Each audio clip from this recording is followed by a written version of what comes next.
All right, let's get started. Welcome and thank you for joining today's webinar, How to Use a Least Privileged User Account Strategy to Balance User Empowerment and Security in a Windows Environment, with Derek A. Smith. You're also joined by Jason Silva from Beyond Trust, who will run through a brief overview of PowerBroker for Windows towards the end of the webinar, so please stick around for that. My name is Sarah, and I am your host today. A kind reminder to please submit your questions via the chat box in the GoToMeeting console anytime throughout the webinar, and we will cover your questions at the end during our Q&A time. Also, today's session is being recorded, and you'll receive a follow-up email with the recording and presentation next week. Okay, so now that that's all out of the way, let's jump right in with Derek.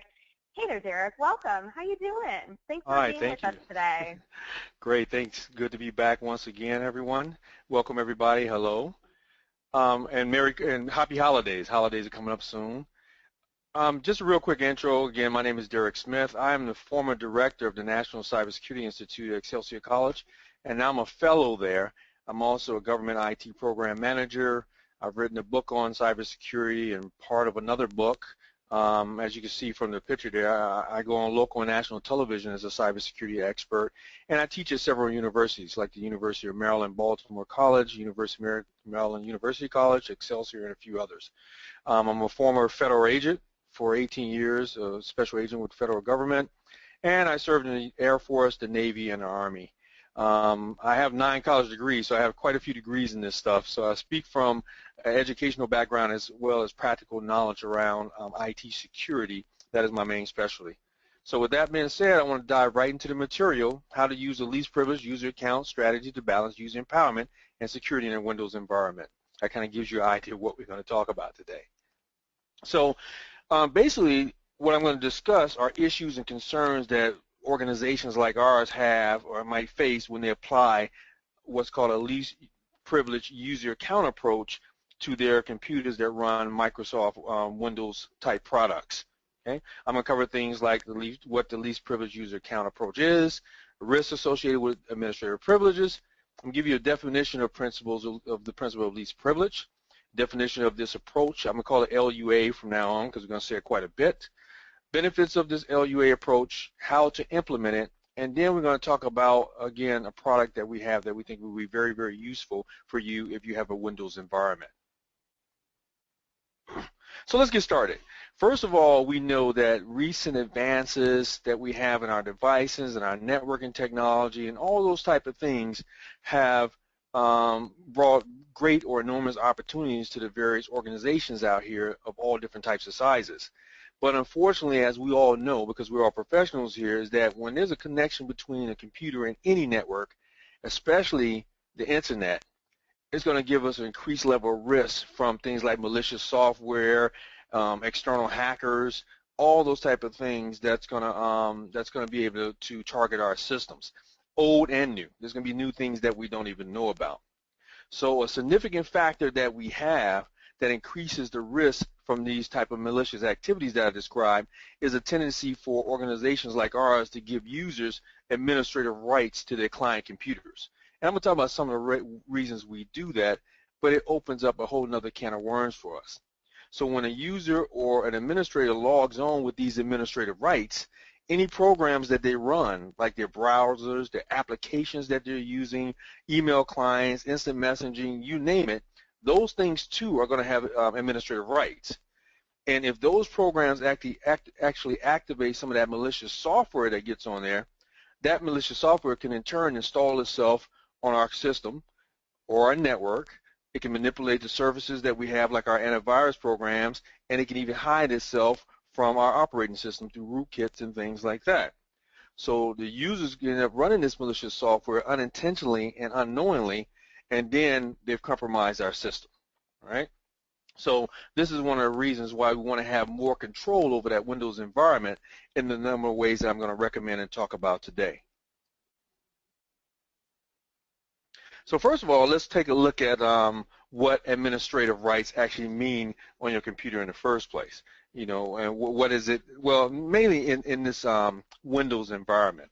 Okay, so first let me begin by saying this. When we're using our standard user accounts to perform those day-to-day activities that we do at work, like managing our email, using that web browser I talked about, when we communicate using instant messaging and things like that, we know that when we do it from using a standard user's account, it's a lot more secure practice than using an account with administrative privileges, of course, to do these same tasks. It's also less expensive for us to do that. And why is that? Because isn't this approach going to be less convenient, more, well, we would think it would be less convenient and more time consuming, but it's not, because if that computer that you're using is never exposed to the malware in the first place, or malicious users or external attackers in the first place, then maybe it wouldn't drive costs up for us having to mitigate the problems that we have. Okay? So going to this slide that I have in front of you, what does administrative rights mean to us in the first place? We have a couple of things here that I want to discuss. First of all, when I talk about the term administrator account and I talk about administrative rights, they're going to have similar meanings when we talk about a Windows environment, but they're not actually identical. They're not absolutely the same type of account. Now, it's going to be possible that when we have a user who don't belong to the built-in administrator group that's within Windows, they can be assigned user rights that's going to enable them to perform some advanced administrative tasks. Okay, and I'm going to talk about that a little bit as we go on.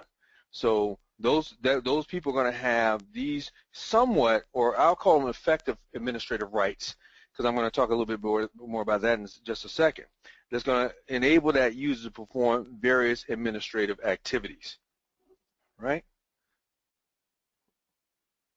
So what are some of those administrative rights that I'm speaking of? So when I talk about built-in administrator rights or a built-in administrator account and an administrator group, it's kind of self-evident what they are, but I'm going to get a little bit more deeper into it. So when I say effective administrative rights, as I just mentioned before, in Windows, they're going to be permissions that can be configured on the different objects that you have, including your files, your folders, your printers, your registry keys, and things like that. And the default permissions on most of the system's objects that we have are going to grant full control to people who are assigned to administrator group. So Windows is going to also utilizes user rights in order to try to determine what system operations a specific user group, well, not a specific user or a specific group, should be allowed to perform or allowed to use on your network. So some of the system operation settings that we're going to have that we can put out there are going to be moderately risky to our organization, right? And those are going to be granted to all the accounts that belong in that user's group. But luckily they're in the user group, correct? Because they're in a user group, they're not going to affect too many different things. But I'll talk about that in a second. So we have things like recover a computer from the docking station or allow log on locally, those type of settings that are going to be assigned to that user group. So access to those more risky settings that we have are going to be limited to groups and accounts in which the standard users are not going to be assigned. At least they should not be assigned. I hope you haven't assigned them in your organization. However, those settings that we have are still not going to be equivalent to those with administrator rights. Some examples of those kind of things include things like your backup files and your directories, your log on as batch job, all those type of user rights settings. Now, when we look at it from a different point of view, on the other hand, we're going to have a list of things that some user rights, when granted some type of administrative uses, they're going to have permission to do, or things that they can do. And I have some of them up on the slide here. First, they can act as part of an operating system. So anybody that we give this user right, this effective administrative right or administrator right, they can take control of the computer and they can raise evidence of their activities, of things they're doing. So they can act as part of that operating system. Those folks with those rights can also debug programs. So this user right, if we give it to them, they can exploit it to capture some of the sensitive computer information that we have on our system memory. They can access and modify kernel activity or the data that's on the kernel. They can use some types of attack tools in order to exploit our system and things like that I talked about in those rootkits that I mentioned earlier. Number three, they can load and unload device drivers. So device drivers run as highly privileged code on our network, right? So a user who has this user right could unintentionally or intentionally, but unintentionally install malicious code that masquerades as device driver and then give them some control of our device. They can restore files and directories. So anybody with this user right can restore sensitive data to a computer and overwrite data that's more recent. Okay, and what does this do? If you're in the IT security, this can lead to loss of some of the important data that we have. It can lead to data corruption. It can even lead to some denial of service type of things. So we have a malicious attacker come into our network. They can overwrite our executable files that's used by our legitimate administrators, and then that can include granting themselves elevated privileges. And this is what this thing is all about, making sure that the folks have least privilege and least access to the information. But now through this, they have elevated privileges. So they can also compromise data. They can go and install backdoors, and on and on. And the last thing is they can take ownership of our files and our other objects. So if they have this right, they can control any of the objects that we have on our system. Okay, regardless of the permissions that we put on that object, and then they can make changes, any changes that they want to that object. Okay, and then this can result in exposure of our data, corruption of our data, or even complete compromise of our entire network or our entire computer. So these are the type of things that by us giving a user effective administrative rights could occur. So this is one of the reasons why we want to make sure that we don't do these type of things. So here's the balance that I talked about. Now we have to have a balance between the ease of use for those different users and then our security continuum. How much security do we want inside our organization? All right. So in general, as I have on the slide, we know that there's a clear trade-off between increasing the security that we have and then making our system easier to use. Okay. And I have an example I like to give, and I'll talk about the example of when you have your door to your house. And if you go out and you install a deadbolt lock on your door, you know that you're going to have to issue keys to everybody that needs to enter and leave that door, right? You leave your house.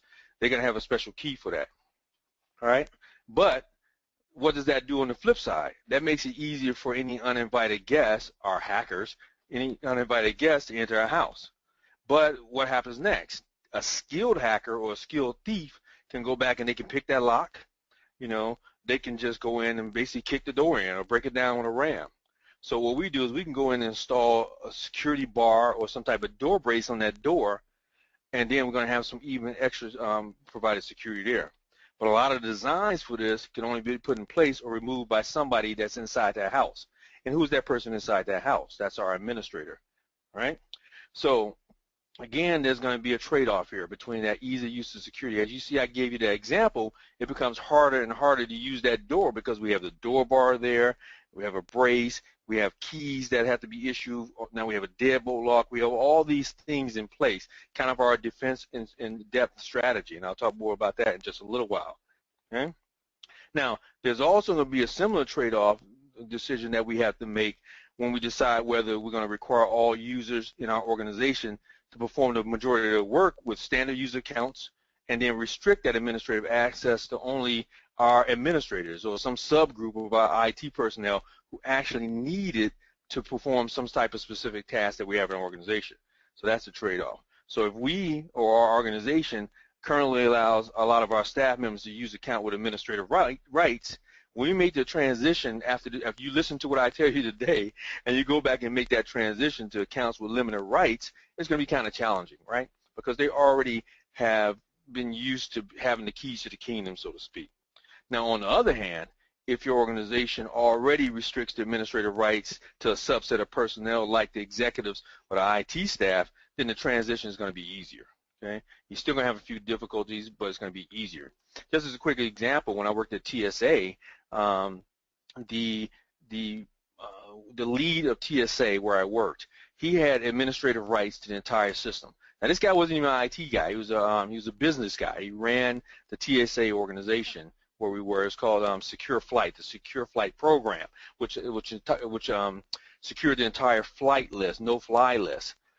So I told him, I went and said, well, I was the ISSO, Information System Security Officer, and I said, why does this guy have administrative rights to our entire system?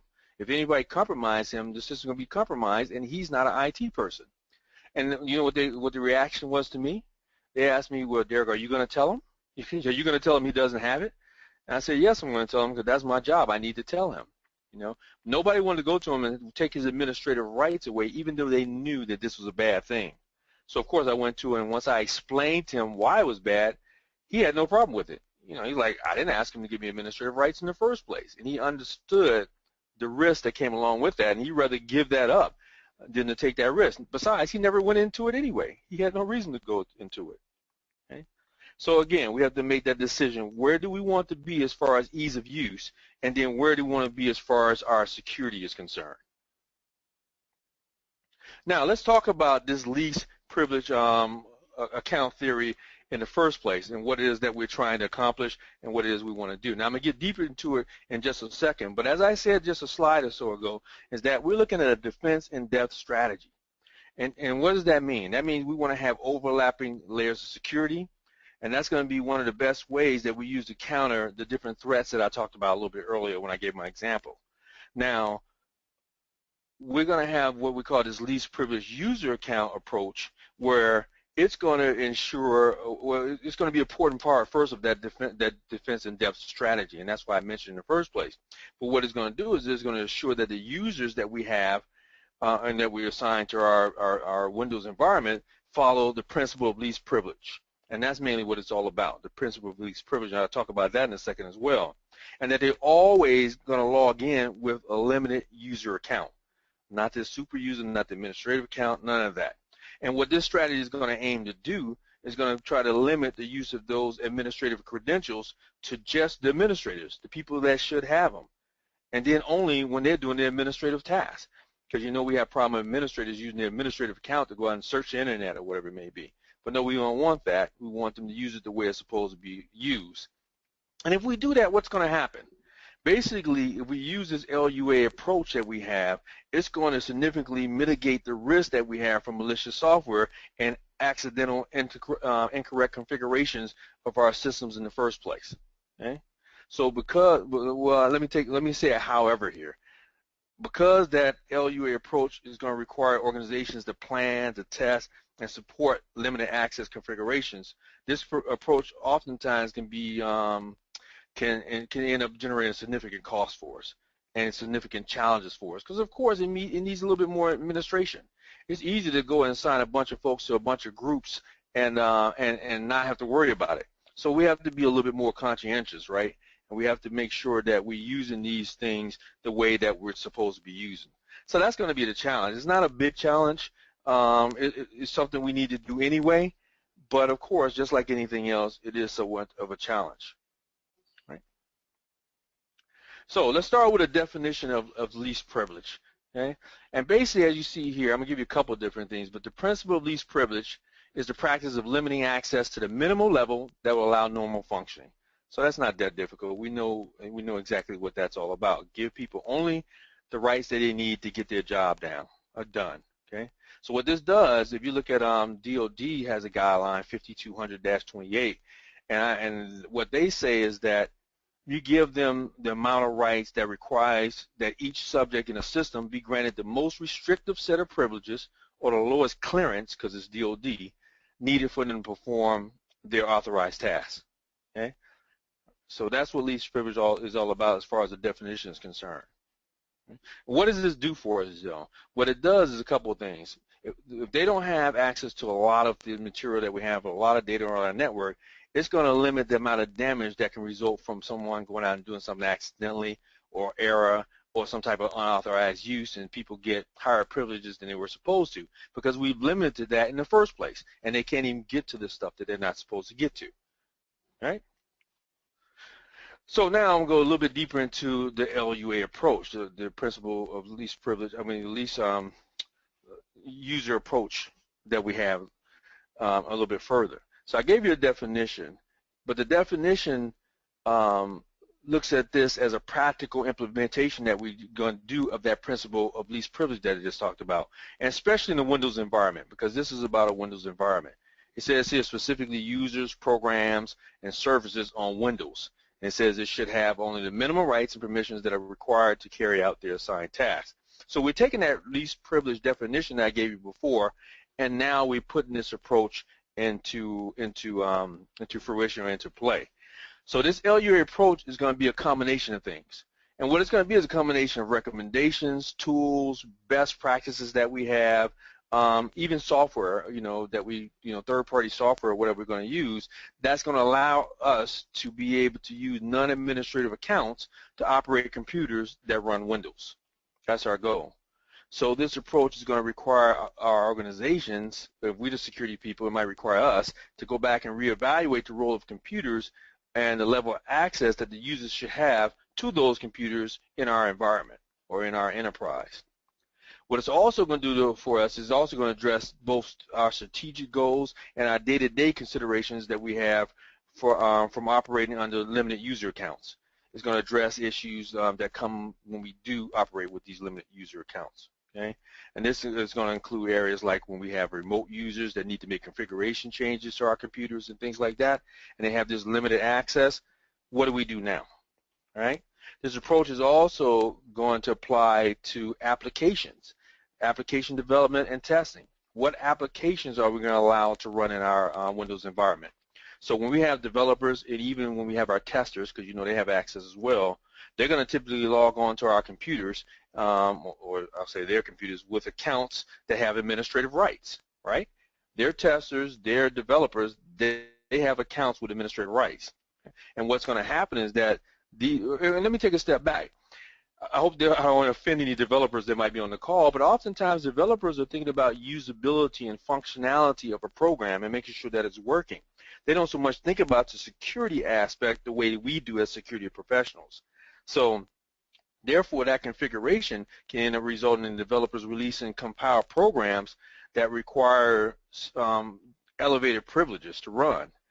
And then we could easily have a compromise from a mistake out there. Okay, so rather than redesign the application to work correctly, the developer is often going to have some type of security workaround in order to do his job, like placing user accounts in the local administrative groups, or granting full user control to Windows system folders, or whatever it is they may be.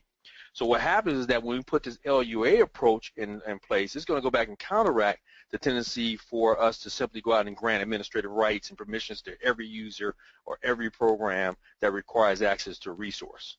Okay?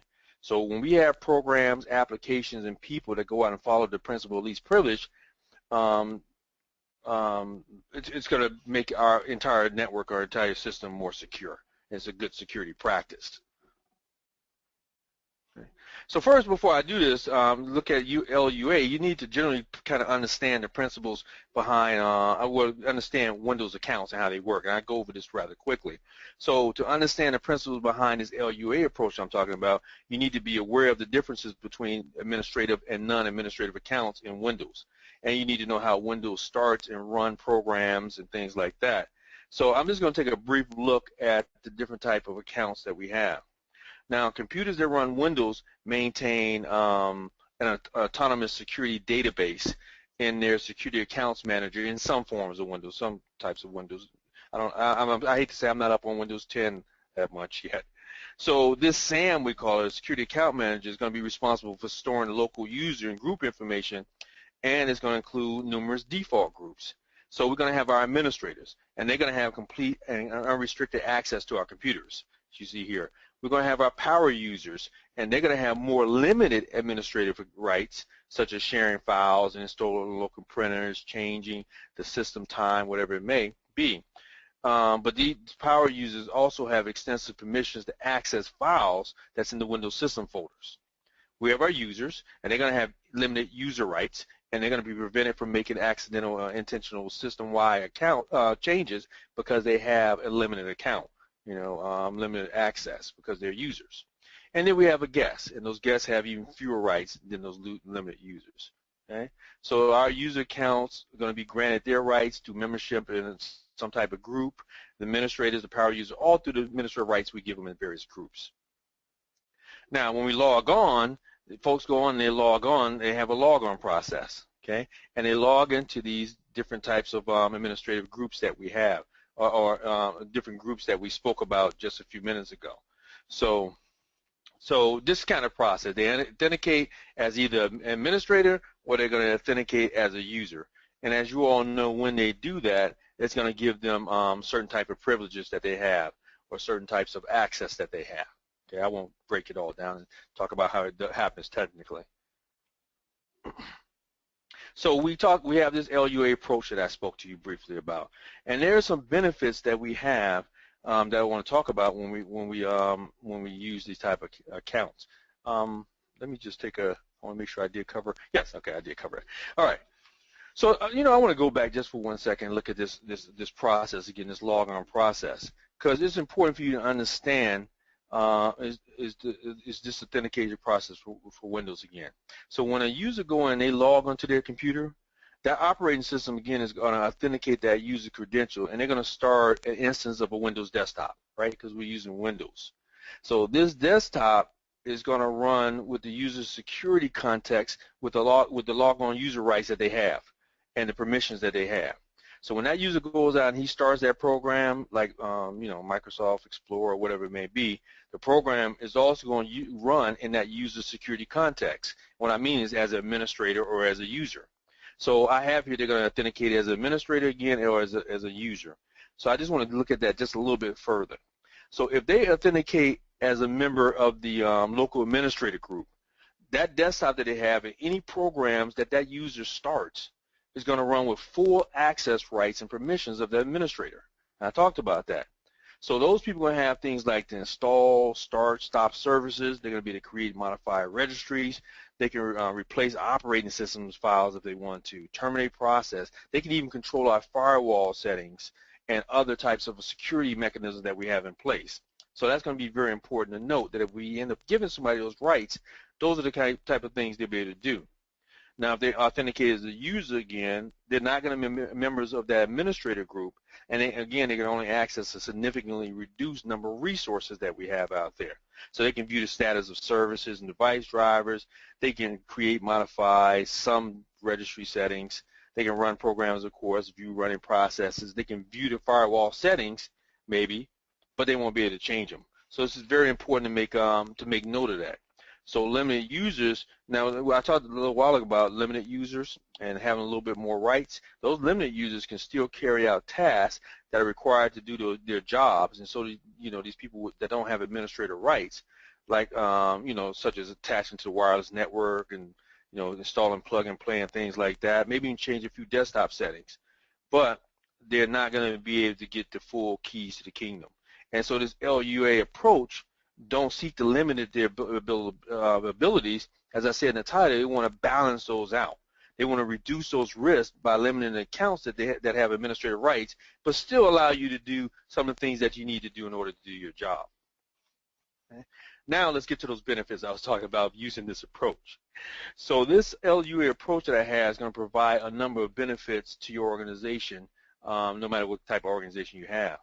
And it's also, in addition to reducing the risk that we have from attacks by that malicious code or those hackers that I talked about earlier, it's also going to be able to do these things: increase your security, increase manageability, increase productivity, reduce costs, reduce piracy and legal liability. So I want to just cover those just briefly so we can make sure we're clear on what I mean by that. So when we look at increased security, using this LUA approach is going to be one of a number of different types of security measures that we can put in place. Remember I talked about defense in depth? So we can put these different security measures in place that's going to be able to help us protect our organization, protect the different assets, protect our network from exploitation by attackers.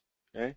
They're going to look to try to compromise our network and escalate their privileges, and we want to make sure they're not able to do that. Now it's going to increase manageability.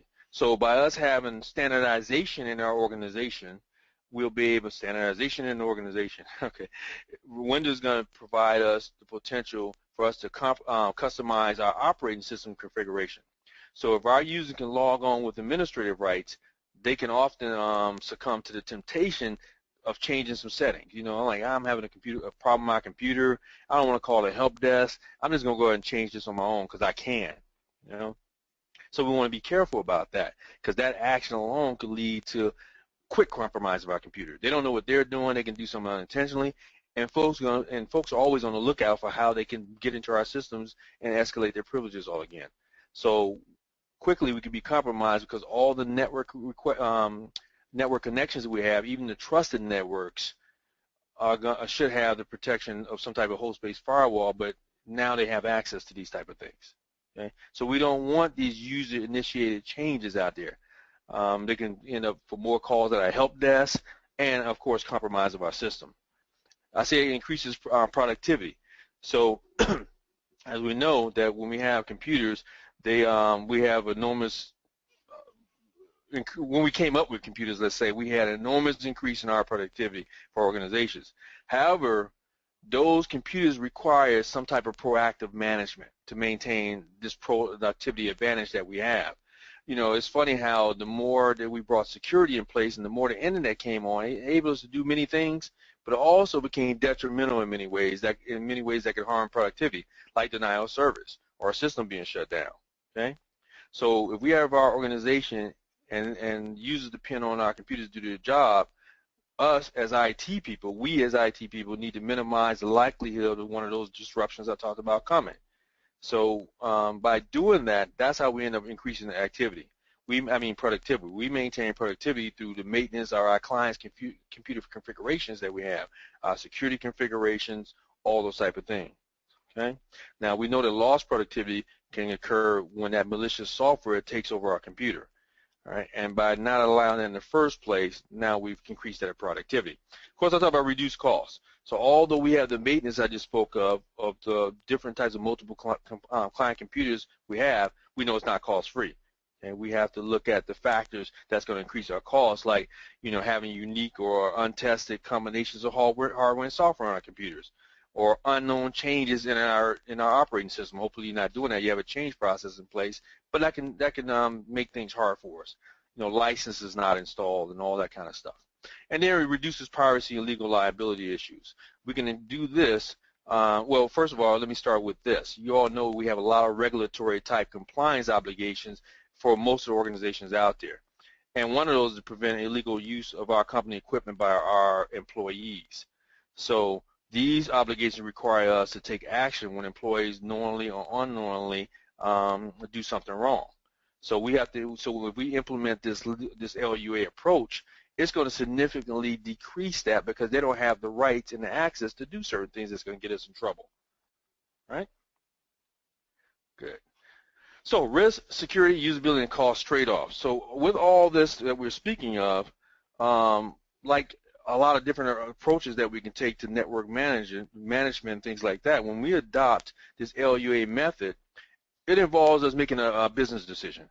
We have to weigh the trade-off between our risks, our security, the usability for our employees and our other users, and the cost that's going to be involved. So when we properly implement this LUA approach, we can do several things. We can reduce risks, we can increase security, we can impact usability, and we can reduce administrative costs. Okay? Any connection that we have to our computer is going to have some type of element of risk, especially when we connect it to the internet, right? So the only way to remove that risk is either to completely, you know, disconnect our computer from the network, or put some type of security things in place. Okay, security measures in place.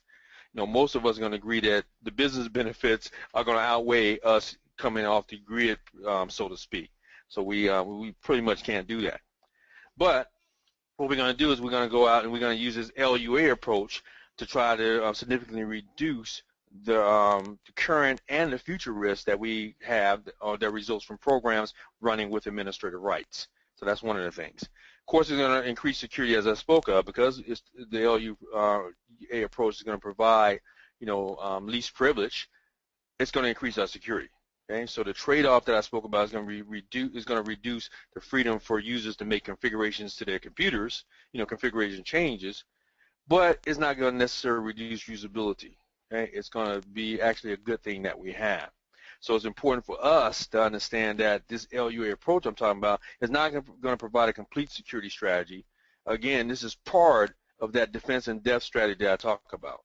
Okay, and then it impact usability. So again, this approach is going to prevent users from administering their own computers. I talked about that a lot, but it's not going to keep them from using them. Okay, some restrictions there, but you can still do your job.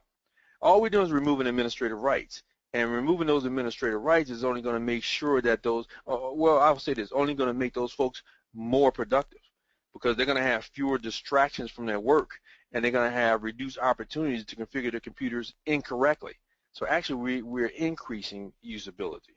We're making a good impact on usability.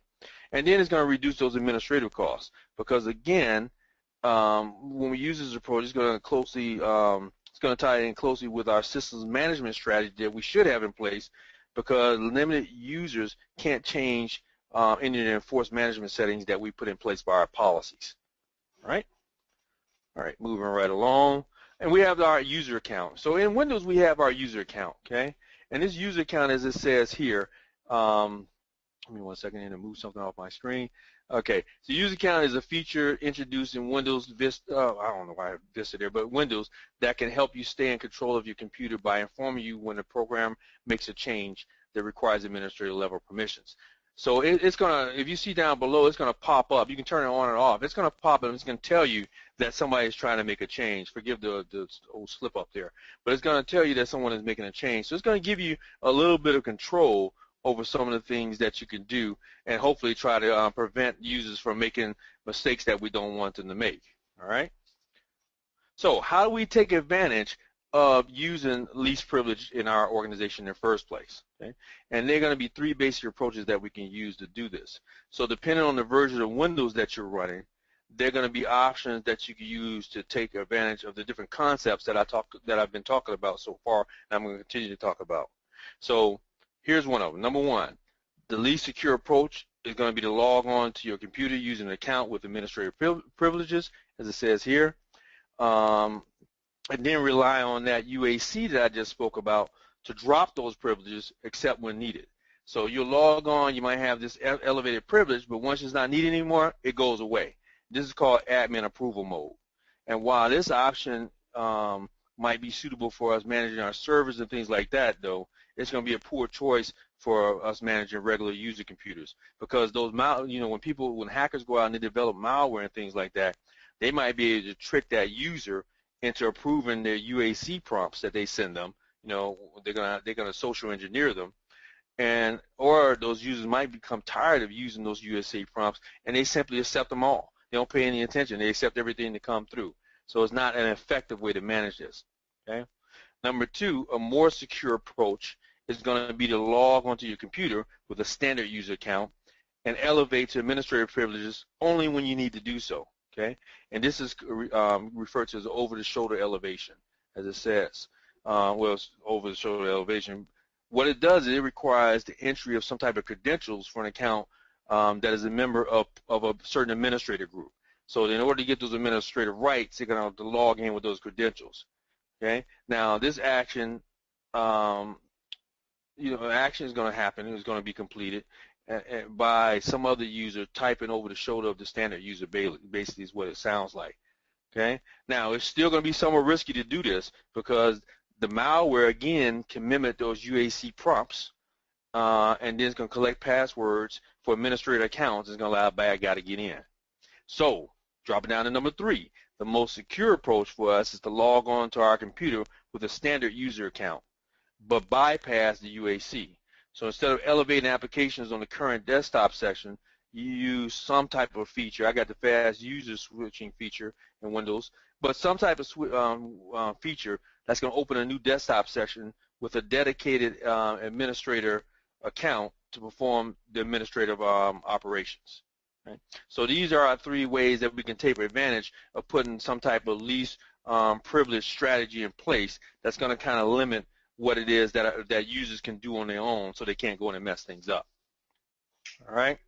When we're going to do this, we have to have some implementation considerations that we I guess have in mind, or things that we want to do to make sure that we're doing this correctly. And I have some of them right here on the screen here. So we're going to implement the LUA approach. Implementing is going to create technical, administrative, and political issues within an organization. I already talked about that. So we have to keep that in mind, that when we try to make that change that I spoke about a little earlier, and we want to go in and we want to do something different, there are going to be people that's going to balk at that, because they've been used to doing things a certain way. So we got to make sure that we address those concerns. Okay.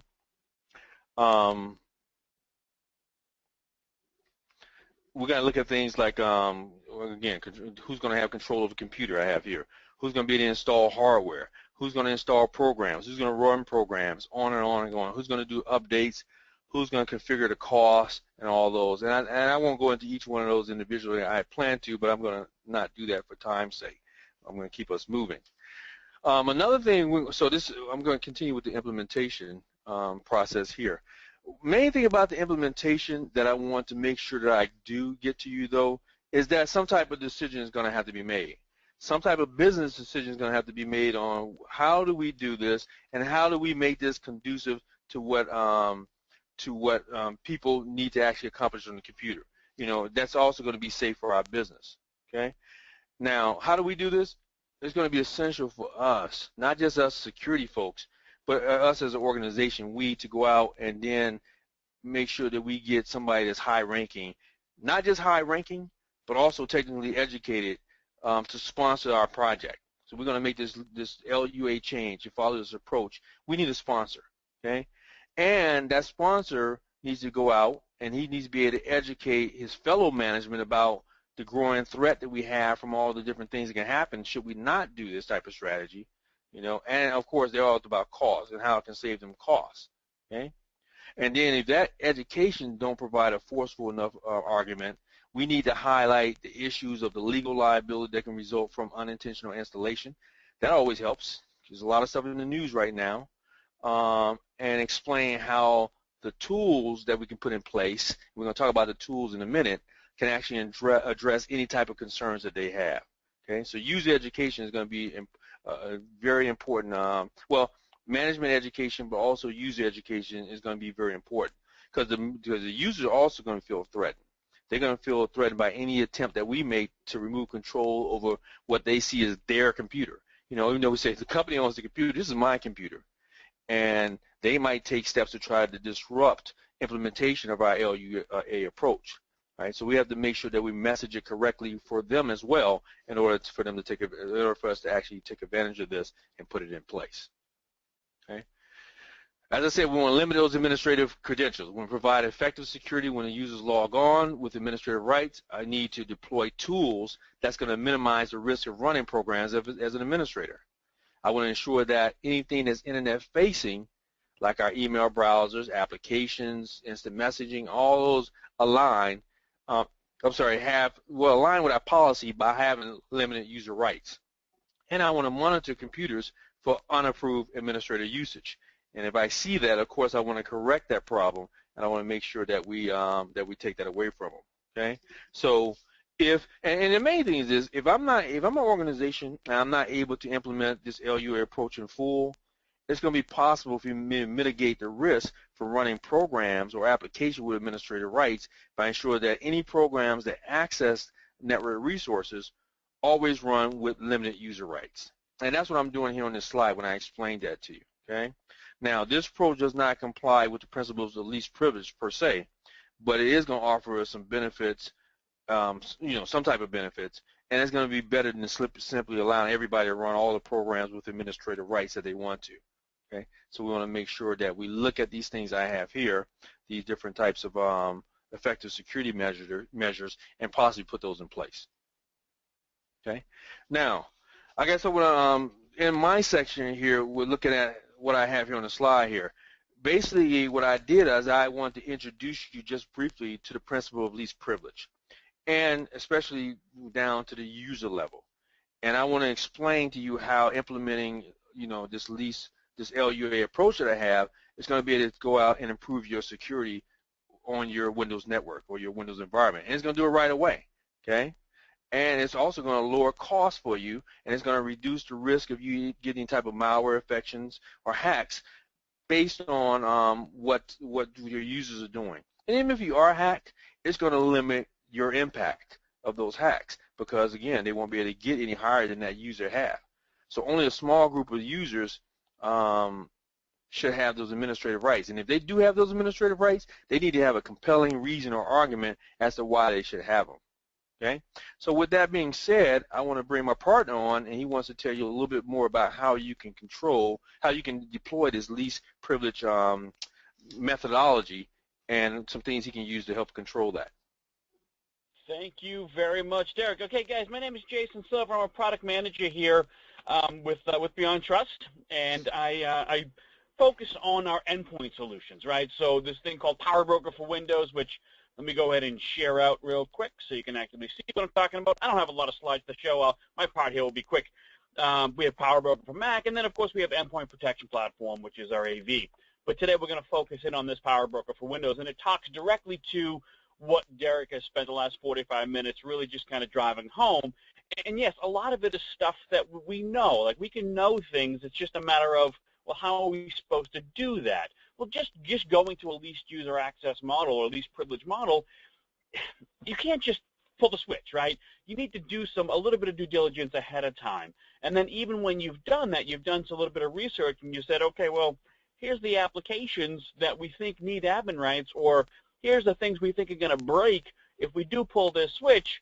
Well, we're not going to get them all, and then how do we actually account for that? We got to give rights back to the users. We're not going to go in and mess with the file system and allow full control for the users group on this file and that file, and then give specific privileges to those users. What we want to do instead is allow the applications or the installers or those system configuration changes, those things that particular user should be allowed to do, without anyone being over their shoulder or just, go ahead, this is your job, go ahead and do that, but then prevent, or at least in some way, put a second pair of eyes on the other types of things that can be done. And that's really what this PowerBroker Windows software does. Let me go to the right screen, good. So how do you deal with removing users' rights without obstructing productivity or overburdening the help desk? And again, we go back to what Derek was talking about as well, and what I was just talking about here. Well, we put a software in place that does that. So a quick introduction of what Beyond Trust is, or who Beyond Trust is. We were founded in '85. We are private and profitable, about 4,000 customers worldwide, and we have a set of tools that deal in the PAM, or the privileged account management, and the vulnerability management space. If you've ever heard of PowerBroker or you've ever heard of Retina, well, that's our product lines, right? So again, this is PowerBroker for Windows. The vulnerability side is the Retina, and then it's Retina something, depending on how deep you need to get into that. There's also a bit of a combination, even with this PowerBroker for Windows software, in if I want to elevate an application or just check to see if an application is safe, well, I take and I feed in some data from our other products to check before I allow that application to launch. Is it prone to vulnerability? Is it a high risk to the company to let the application run even as a standard user? Because remember, while the standard user really is the single best thing you can do for security, there are some things that can still get through and sneak in there even with just those standard user rights. So let's just do a quick check to make sure that the app isn't out there and something isn't out there trying to exploit it. Does the app have malware? We can even check on that. And if it does, we'll take some actions on it. So what does this thing do? Well, its core functionality is to elevate privileges to applications. Again, make the application behave as if the application, is in the administrative security group, not the user. I will not touch the user's rights. I'm not going to make the user a temporary admin. I'm not going to give the user a secondary admin account. So in my case, with using this, I actually do want UAC on. So in Derek's talks, he was going through some of the things you can do, and the third one there was to make them a standard user and don't even give them the option to see UAC. Well, if they're a standard user and they see UAC and they do not have any additional rights, well, they're not going to get past that. They used to be, but they're not going to get past that UAC prompt again. And then if it's an application that you've said to PowerBroker for Windows, nope, this one's okay, go ahead and allow this application to launch. And by the way, these are the very specific rights that are needed for that app, because we track that too. They won't see the UAC prompt. So what you get is the best of both worlds. They only see UAC when they do something outside of their routine, the things that they weren't supposed to do, or to be more benign, the things we didn't realize ahead of time that they should have been able to do anyway. And then, of course, we'll just enforce this least privilege model. We need to be able to track and control, like I said earlier, what applications are even already there, or in the future try to get on there, that have some kind of known vulnerability. We have the database. We know, because we have a tool that does a full scan. And like I said, we'll take a piece of that tool and give it to your PowerBroker Windows license. So as applications are being launched, we do a really, really quick check Is it in the database? And if it is, this is the severity. Based on your tolerance for that type of risk, the app will launch, it will be denied, or it will be launched with even elevation if it still needs to. Everything that's being done on these PowerBroker Windows managed machines is reported back into a centralized sort of reporting platform. We call it Beyond Insight. It's officially the Beyond Insight IT risk management platform. I'll call it Beyond Insight for short. And it's going to tell me, hey, here are the applications that people are launching that are requesting elevation. So even if I do have admin rights, and when you start off, that's how you would start off. You'd keep those admin rights. Or if you've already dropped them, go ahead and keep that too. But it's going to report back and say, here's the apps that are most likely to break. And then before you do anything or take the next steps, you'll have already created a set of rules that says, you know, Bloomberg is allowed to launch, or rather, Bloomberg is allowed to check home if it has an update. And if it does have an update, it can actually do that update. I'm still a standard user, but the app has the rights it needs.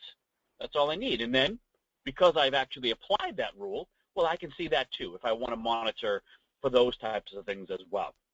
I also need to understand, again, what applications we're reporting back that have some kind of vulnerability risk. What applications do have some sort of suspected malware. It's not going to get in the way of what you use now as far as AV. It's just a sort of a secondary or a complement to the scanning that you're doing, because it's actually using data that's coming back to it. It doesn't need to take over and do a whole nother scan for you.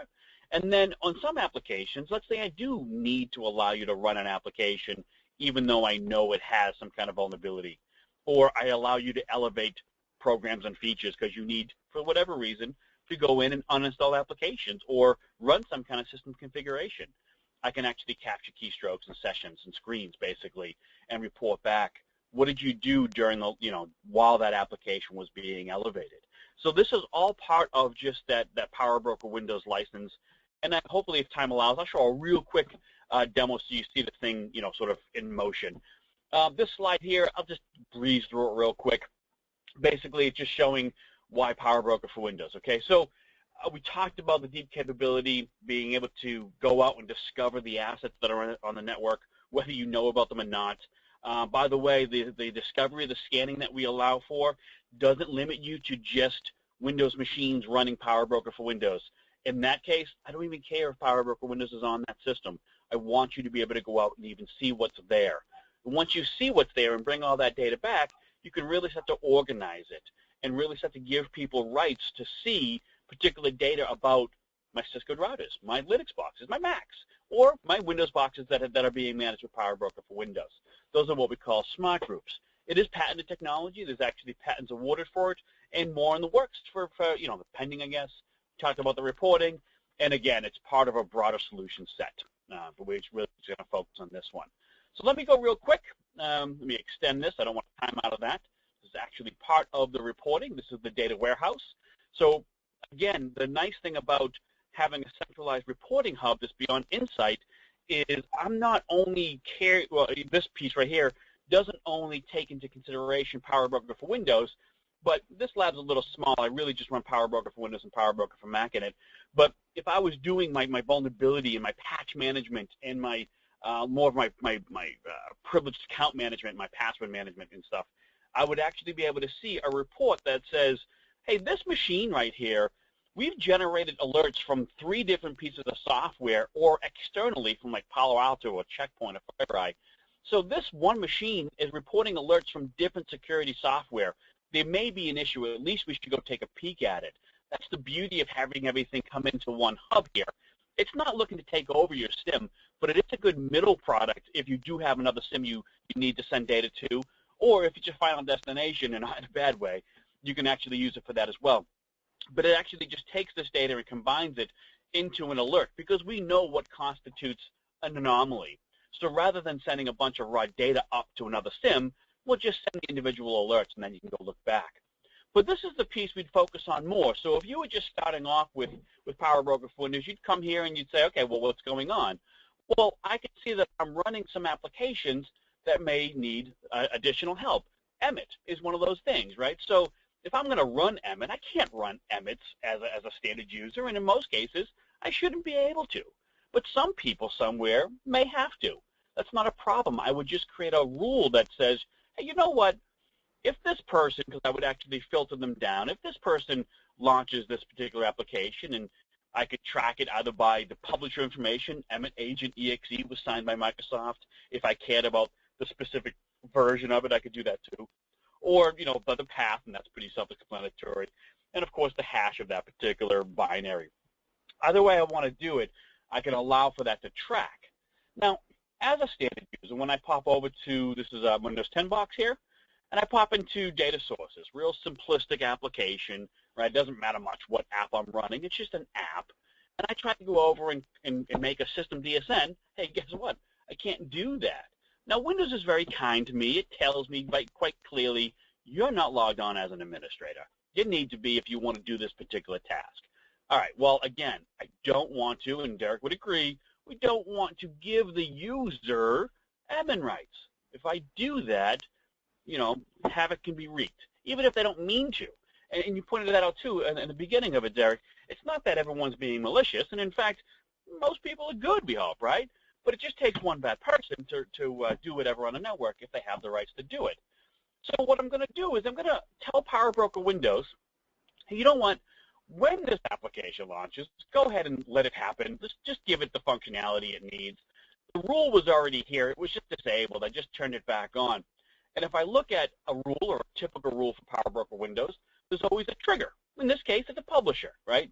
I mentioned that there's an application. In this case, it's ODBC-AD32EXE. That is the original file name for this. And it's signed by Microsoft. It's a product name. If I cared about the version, I could pop that in as well.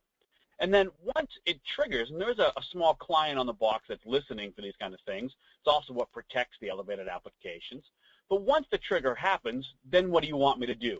In this case, I'm elevating the application. I'm not using, application control, typical blacklisting, whitelisting type stuff. I actually want this application to be elevated. So I'm going to add in the same rights that the built-in administrator security group has. Doesn't have to be that particular group. It's just the most common thing. Well, after that, now that the rule is actually turned on, because I'm using group policy today, I could have been using non-group policy. I could have been using web services to get policy down. But in my case, I'm using group policy, which would update on its own in the background. And as this is updating, just as a point of reference, if anyone on the phone is familiar with group policy preferences, well, we made those. Microsoft bought that from us in 2006. So this product here, this PowerBroker for Windows product, used to be part of the same suite. It used to be called Policymaker. And then, well, when Microsoft bought it, they had UAC coming out. They were going to shelve this thing. So we didn't want to sell it to them, so we kept it. We just had to shell out to a new company name and a new product name. So now that I've just run this application again, now I can do this. Just a few seconds ago when I ran that System DSN tab, I got the message that says you can't do it. Well, now I can. No problem. And again, if it was an installer or an updater, like I don't want to elevate Adobe Reader, but I do need to elevate Adobe ARM. I want Reader to be able to update. I want Java to be able to update, or iTunes even, if you allow that to happen. But I don't want to elevate the parent application. In those cases, I can do that as well. So that was really, really quick. I want to respect time. We've just gone over a minute. That is PowerBroker for Windows, folks, and that's how you get to a least privilege model without the headache of your typical sort of mode of doing that. Thank you so much, Jason. Sarah, wow, good. A lot in just a couple of minutes, so I appreciate that. If you could go back to the slide deck, and while you're doing that, I'm going to go ahead and launch our last poll, just based on what you saw and what Jason demoed. Would you like a free trial of PowerBroker for Windows? If you select yes, you will receive an email and get license details and all that fun stuff so you can get it up and running in your environment. So I'm going to leave this up for just a couple of moments. We had a couple of questions come in. Jason, stay on the line. This came in. Can PowerBroker for Windows track applications, services, et cetera, that may be started or launched in a non-interactive, non-user initiated fashion, like malicious software? So it can track non-interactive software. It won't be able to touch it at this point. There is some things in the works, though, based on some of, again, we like to integrate other products. So we have an AV product, an anti-malware product called EPP. Part of what that does is it tracks applications while they're in memory. We're actually going to take that functionality and give it to PowerBroker for Windows. It will never be an AV tool, okay? I don't want to do that to you. But there are pieces of an AV-like tool that fit very well in the Power Broker for Windows. So next year, what you'll see is things like buffer overflow protection or activities we know to be malicious. We'll track them on an application, and even while it's running, regardless of who owns it, if you want us to, we'll be able to kill it, or at least report it. Great. I'm going to go ahead and close this poll. If you haven't voted, please do so real quick. Closing in 2 seconds. Okay, thank you.